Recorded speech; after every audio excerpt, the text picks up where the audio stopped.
Hey yo, what's good? I'm back once again with another video, man.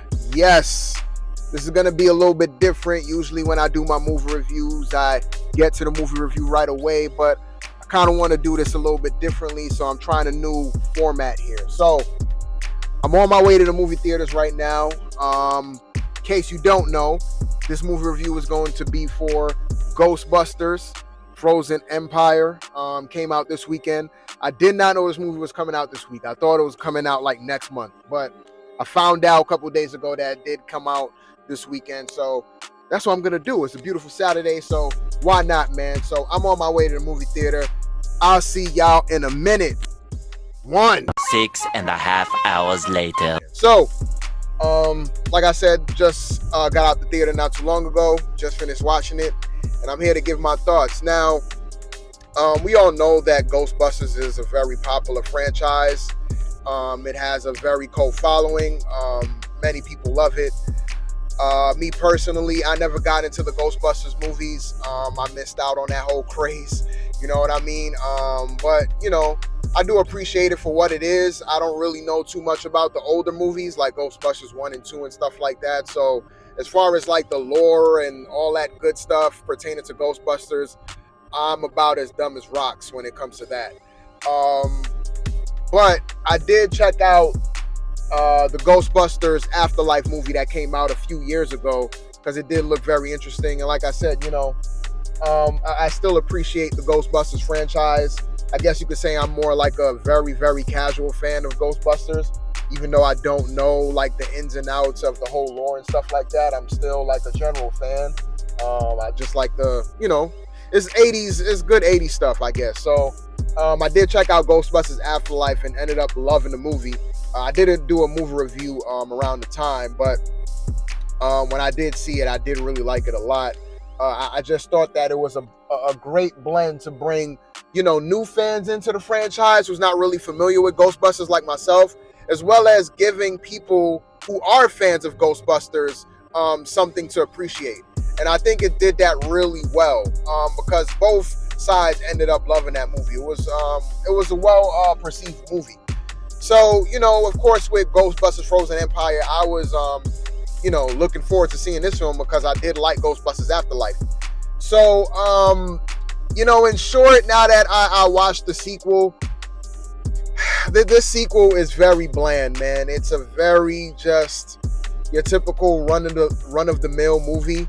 I wouldn't say it's not that bad of a movie. However, I wouldn't say it's not really that great either. It's just, like I said, it's just average. It's just bland. And that's pretty much what it is, man. It just felt like it kind of felt like a waste of time almost. You know what I mean? But, you know, I guess it is what it is.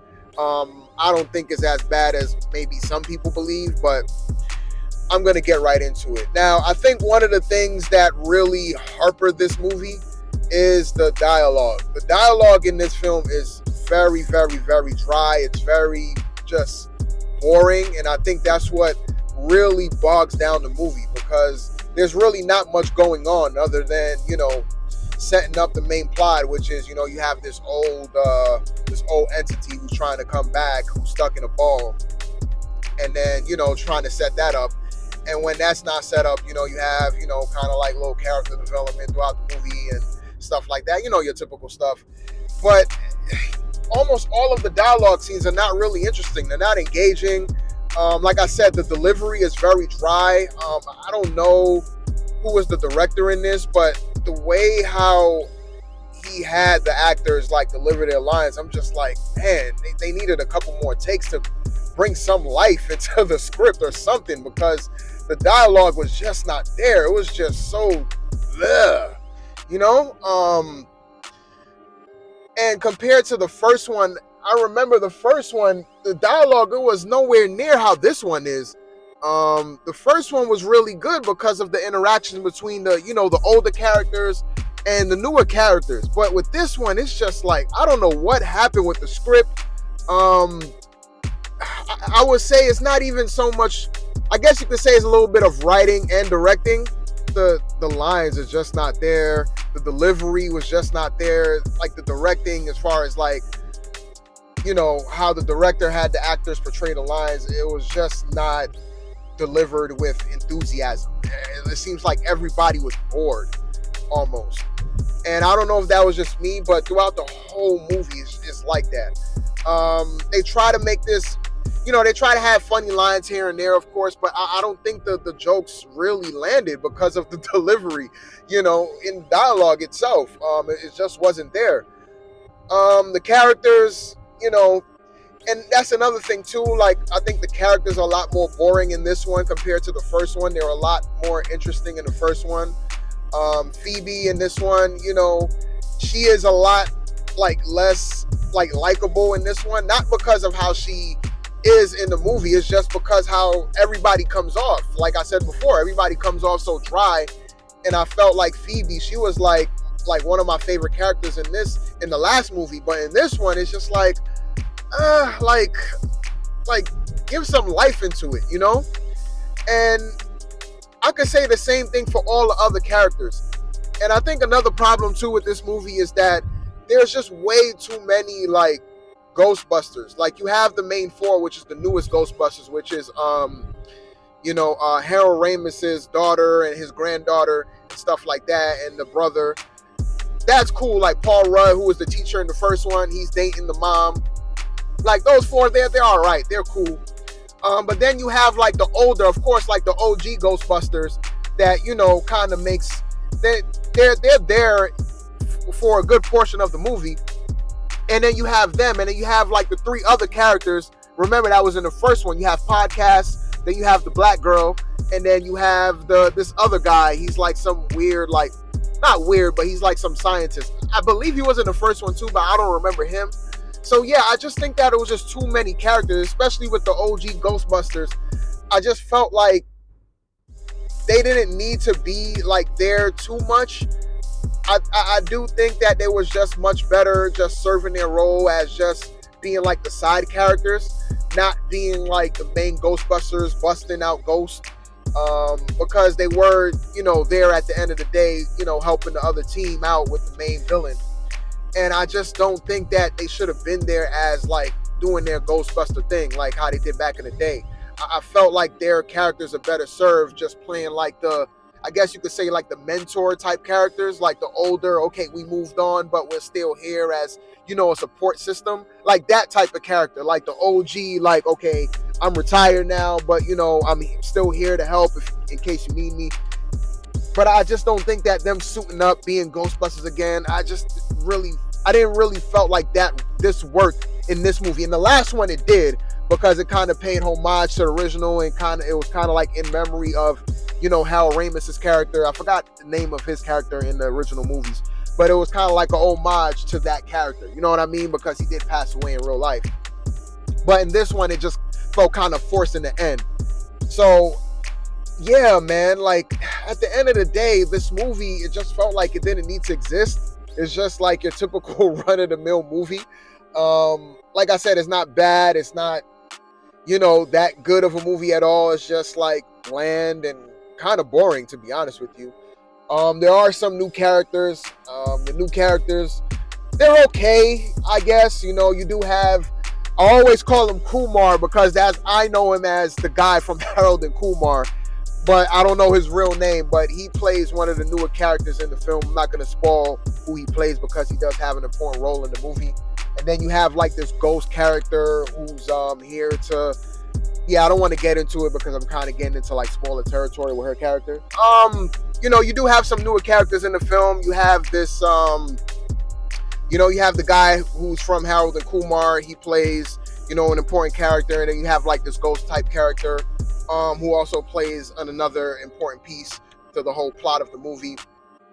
And even with her character, she just comes off so just drab and just so dull and lifeless.